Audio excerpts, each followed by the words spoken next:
Season's greetings. Some of you may recall that a few years ago I recorded a reading of a poem by Robert Frost. This year I was fortunate enough to discover another one I quite like, this one by T.S. Eliot called Journey of the Magi. A cold coming we had of it, just the worst time of the year for a journey. And such a long journey, the ways deep and the weather sharp, the very dead of winter. And the camels galled, sore-footed, refractory, lying down in the melting snow. There were times we regretted the summer palaces on slopes, the terraces, and the silken girls bringing sherbet.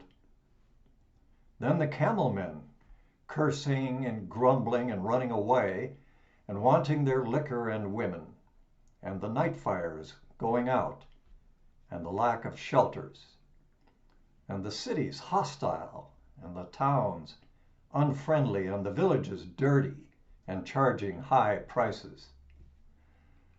A hard time we had of it. At the end, we preferred to travel all night, sleeping in snatches, with the voices singing in our ears, saying that this was all folly.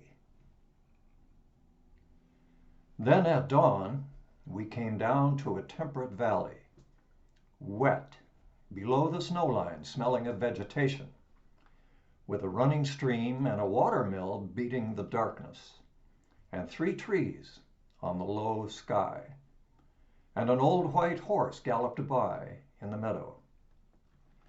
Then we came to a tavern with vine leaves over the lintel, 6 hands at an open door dicing for pieces of silver, and feet kicking the empty wineskins.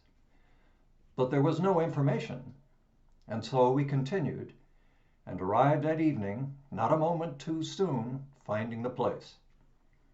It was, you may say, satisfactory.